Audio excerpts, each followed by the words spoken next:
Mélissa est enseignante, spécialiste du sport adapté. Aujourd'hui, elle se rend à la Maison des Sports avec comme objectif l'orientation de l'une de ses patientes vers une plus large autonomie. Bonjour Joris.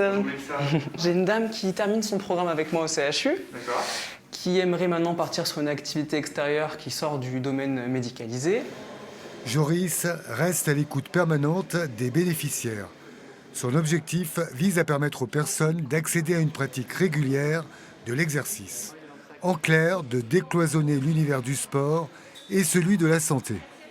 Nous, notre rôle, ça va être d'accompagner ces personnes vers une activité de loisir. Donc une activité de loisir, ça va être une activité sportive, ça peut être une activité culturelle, une activité de bénévolat dans une association. Et nous, notre objectif premier, c'est de s'assurer que cette activité demeure pérenne dans le temps et qu'il y ait des bénéfices qui leur soient apportés, tout simplement. Jean-Michel a toujours pratiqué le sport avec passion. Atteint d'une grave lésion pulmonaire, il doit se réadapter à cette nouvelle donne. Son attente se porte désormais sur la recherche d'empathie. Rencontrer plein de gens ici avec lesquels on s'est liés d'amitié parce qu'on a tous une histoire, bien évidemment. Et à partir de là, on se supporte mutuellement, on prend régulièrement des nouvelles des uns, des autres et tout. C'est devenu un petit peu une petite famille, quoi. Et puis on a des animateurs qui sont très performants, qui sont à notre disposition, qui sont à notre écoute et qui nous font travailler vraiment bien, quoi. Donc là, c'est quasiment les deux mêmes machines avec les deux mouvements opposés. Hein. Donc là, quand tu vas toi revenir, tu penses à bien ralentir sur la partie où tu relâches. Et par contre, voilà, tu peux accélérer pour refermer.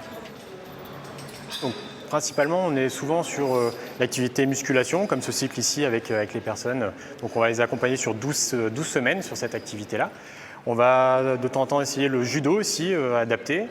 Et on a déjà essayé tout ce qui était gymnastique adaptée. Voilà, on est assez large sur nos activités. Ça va dépendre un petit peu de la structure, de ce qu'on peut avoir à disposition, mais on n'a pas de limitation. Donc là, on va partir sur un exercice pour travailler les lombaires, principalement, un petit peu les fessiers aussi. Donc tout ça, ça va se passer au sol. Je viens lever un bras, jambe opposée, je viens chercher le plus haut possible. Et là, la seule consigne que tu vas avoir, c'est d'essayer de stabiliser au niveau du dos, justement, pour ne pas venir bouger. D'accord ? Donc je stabilise, je reviens sans poser et je repars. Je lève bras, jambe opposée. Et je reviens. Catherine, elle, est atteinte d'une maladie dont l'origine n'est pas encore élucidée. L'activité physique lui permet d'atténuer certains effets de la douleur. Alors la fibromyalgie, il n'y a pas vraiment de traitement pour l'instant. Le mieux, c'est le sport. Finalement, c'est le traitement, c'est le médicament qui est le plus efficace, c'est de bouger. Je me sens beaucoup mieux dans ma tête et ça me permet d'être mieux dans mon corps et d'avoir moins de douleur. Ça permet d'avoir une vie sociale, ça permet d'avoir tout ce qu'on veut, de pouvoir tout ce qu'on ne fait pas quand on a mal et quand on est alité en fait. C'est une étape de transition qui permet aux patients de reprendre confiance. À ce jour, ce sont plus de 3000 personnes en Auvergne qui se sont insérées dans un club ou une association proche de leur lieu de vie.